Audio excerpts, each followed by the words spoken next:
a año. Ahora llega el momento de escuchar a David Miazo, economista jefe de Fundación FADA, que siempre trae trabajos súper interesantes y en este caso nos va a hacer una gran radiografía del sector. Bienvenido, David.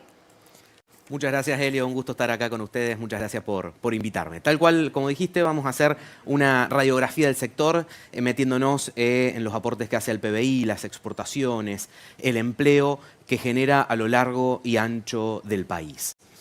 En términos del PBI, la contribución que hace las cadenas agropecuarias y agroindustriales a la torta es muy significativa.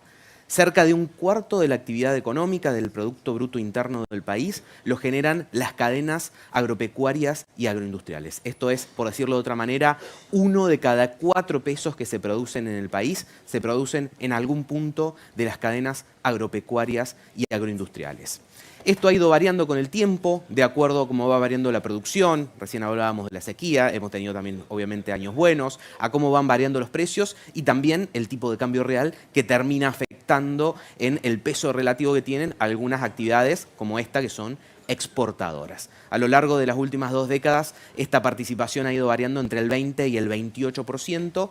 Es probable que en este 2023, cuando tengamos los datos estadísticos, termine cayendo producto de la sequía, pero también es muy probable que en el 2024 esta participación aumente de manera significativa. Cuando vamos a ver qué actividades componen este aporte que hace el campo del PBI, que recién en la gráfica anterior se veía, son algo más de 100.000 millones de dólares de valor agregado.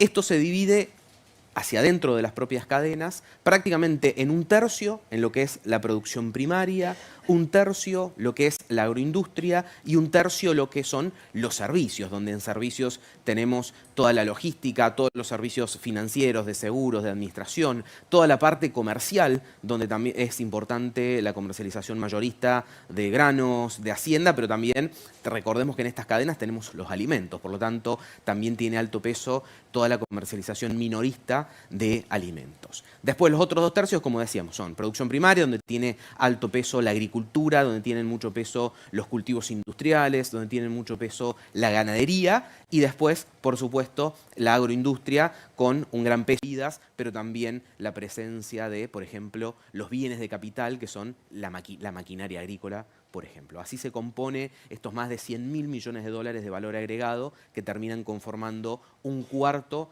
del PBI nacional.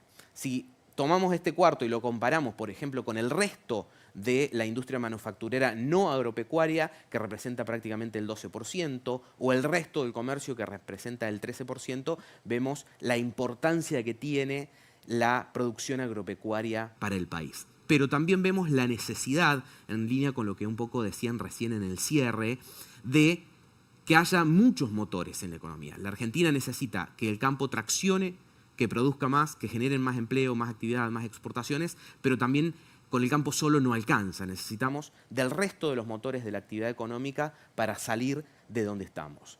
Y si bien estamos hoy en una situación de crisis y lo podemos ver con bastante pesimismo, hay bastante oportunidades, no solo en el campo, sino en muchos otros sectores, como puede ser el energético, el minero, la economía del conocimiento,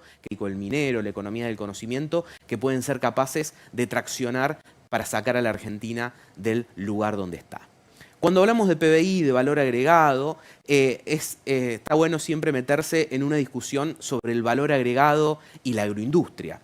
Si miramos el valor bruto de producción, digamos la facturación que tiene todo el sector en términos de producción y agroindustria, sin lo que es servicios, y cuando miramos el valor bruto, el valor agregado de estos dos subsectores, vemos que de todo el valor agregado, el 50,2% lo genera la producción primaria y el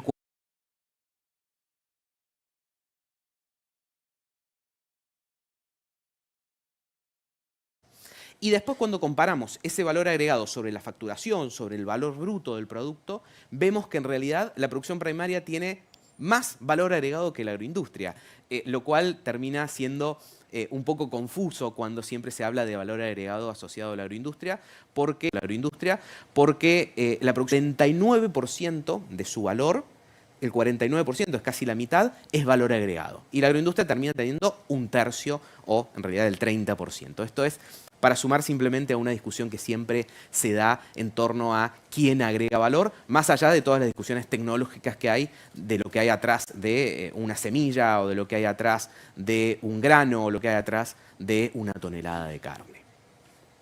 Eso en términos de PBI. Para quedarnos con un dato, 1 de cada 4 pesos que se produce en el país se produce en algún punto de las cadenas agropecuarias. Recién lo decían, una gran contribución de estas cadenas es la contribución de divisas. El año pasado significaron 59.500 millones de dólares las exportaciones de las cadenas agropecuarias y agroindustriales. Eso fue el 67% de las exportaciones del país. Casi 7 de cada 10 dólares que ingresaron al país por exportaciones lo hicieron de algún punto de las cadenas agropecuarias y agroindustriales, donde claramente el complejo soja es el más importante, que representa el 42% de todo esto, pero también el maíz, el trigo, el complejo bovino, la cebada, el lácteo, la uva, el maní, las legumbres, las peras y manzanas, el arroz, componen mucho de todos estos complejos que terminan sumando a estos casi 60.000 millones de dólares. Y fíjate, a medida que te fui mencionando los distintos complejos productivos, rápidamente se nos vienen a la mente las distintas zonas del país. Se nos viene a la mente Salta con las legumbres, el litoral con el arroz, Misiones con el té y la yerba, Río Negro con las peras y manzanas, la Patagonia con el ovino, ¿no? Rápidamente se nos vienen a la mente muchas zonas productivas del país y esa es una de las principales características de las cadenas productivas. El federalismo y el desarrollo territorial que impulsan, generando actividad económica, empleo, inversión en muchos lugares del país donde no hay muchas otras actividades capaces de dinamizar la economía. Y volviendo a las exportaciones, acá siempre son importantes las discusiones de políticas que hacen a las exportaciones, como pueden ser los derechos de exportación, el tipo de cambio, porque son actividades netamente exportadoras. Si miramos este gráfico, el 94% de la producción de té se exporta, el 85% de la producción de limón, el 84% de la producción de soja, el 61% de la producción de maíz, el 62% de la producción de legumbres, y así podríamos seguir.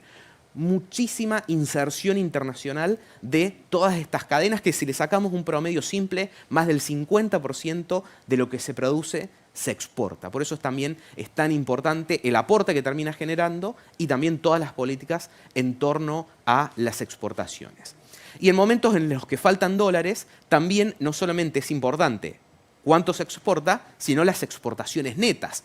Porque si bien decíamos, el agro genera el 7 de cada 10 dólares por exportaciones, genera cerca de 9 de cada 10 dólares netos de exportaciones. ¿Por qué? Porque exporta mucho e importa poco.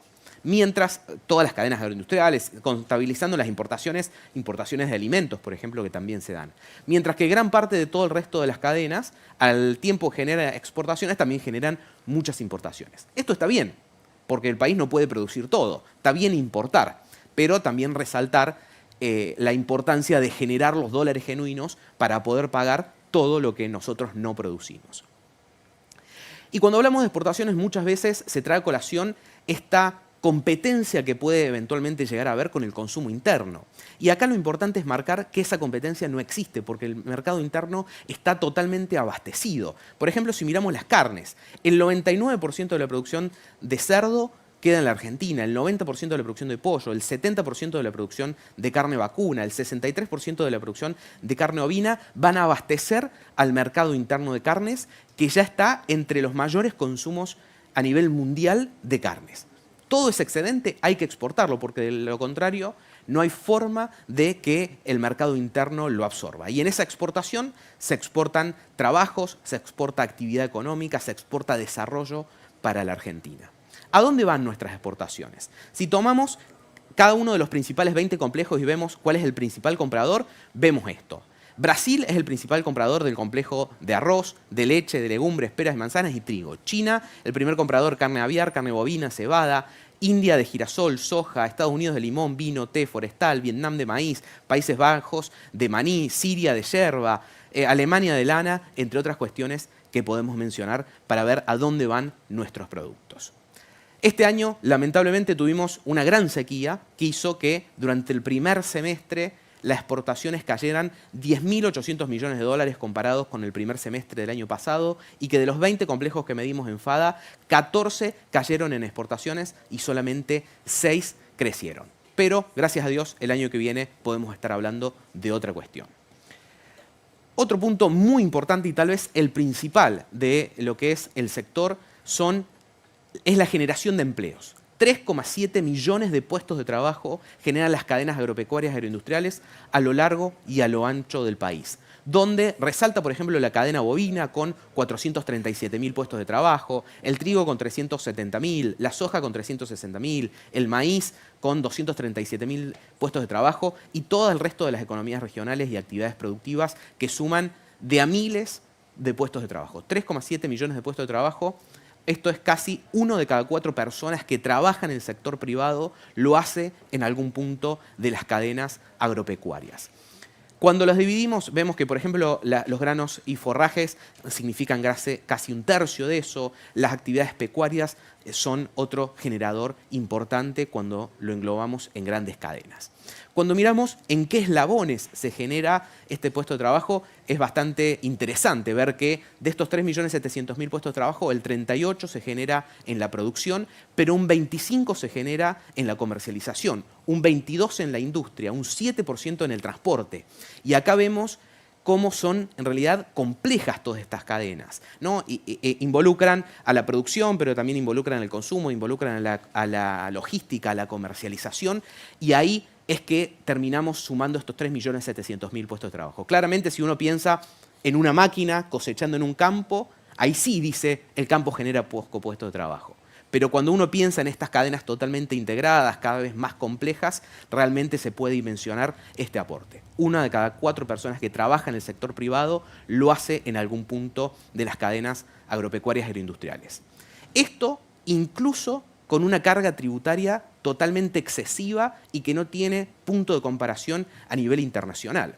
Si miramos un indicador que publica FADA hace varios años, cada 3 meses, vemos que el Estado se lleva el 75% prácticamente de la renta agrícola que genera la producción. Estos son cuánto se llevan los impuestos de la renta que genera una hectárea agrícola. Y lo peor de todo es que gran parte de todos estos impuestos son impuestos nacionales no coparticipables, impuestos que recauda el Estado Nacional y que no vuelven a los lugares de origen para convertirse en mejoras de la calidad de vida, en mejoras de la infraestructura que permitan mejorar la vida de todos quienes viven en el interior productivo, pero también mejorar las condiciones para producir más. Y uno de estos grandes impuestos que existen en Argentina y que prácticamente no existen en el resto del mundo son los derechos de exportación. En el mapa que estamos viendo en la pantalla, en rojo aparecen los únicos países del mundo en que la recaudación de derechos de exportación es más del 10% de la recaudación tributaria. Y ahí vemos que Argentina solamente se compara con Kazajistán, Bielorrusia y Costa de Marfil. Y en un menor nivel, Islas Salomón, Rusia y algún otro país africano. Pero estos impuestos no solamente los paga el productor, que realmente paga una parte importante de todos estos impuestos, sino también el consumidor. Cuando va a consumir los alimentos, cuando consumimos leche, pan o carne, cerca de un cuarto de lo que consumimos, de lo que pagamos por esos alimentos, son impuestos que se acumularon a lo largo de la cadena. Y para cerrar, simplemente marcar el potencial que tenemos hacia adelante.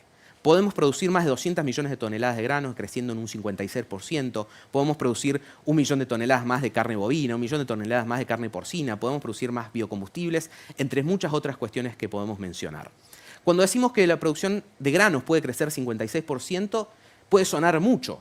Pero si miramos lo que pasó cuando se sacaron los derechos de exportación y las restricciones a las exportaciones y el cepo cambiario a fines de 2015, vemos que la producción de maíz reaccionó en muy pocas campañas un 68%, que la de trigo reaccionó un 40%, que Brasil en estos últimos 20 años creció 66% más que Argentina. Si Argentina hubiese tenido el mismo ritmo de crecimiento en granos que tuvo Brasil en los últimos 20 años, el año pasado hubiésemos exportado 30.000 millones de dólares adicionales. Hoy claramente las discusiones económicas serían distintas. Y acá sí cerramos. Si miramos las políticas base que son necesarias para estas políticas públicas, hablamos de 0 retenciones, 0 restricciones, $1. Y si analizamos contra los principales países agropecuarios y exportadores agrícolas del mundo, solamente Argentina se compara con Rusia, que tiene un solo tipo de cambio, que no tiene restricciones a las exportaciones, pero que sí tiene retenciones principalmente al trigo y que en la última década los ha usado bastante desde el punto de vista geopolítico. Pero si miramos el resto de las medidas, ni Uruguay, ni Paraguay, ni Brasil, ni Australia, ni Nueva Zelanda, ni Estados Unidos, ni Canadá, ni Ucrania aplican estas políticas que terminan siendo tan dañinas. Ahí realmente tenemos mucha oportunidad para crecer, para generar más actividad económica, más dólares y más empleo, que es lo que realmente necesita el país. Muchas gracias. Muchísimas gracias, David, como siempre, clarísimo, súper interesante escuchar la exposición de David Miazo de Fundación FADA, en donde deja varias cosas como puntapié inicial para el panel que vamos a presentar a continuación.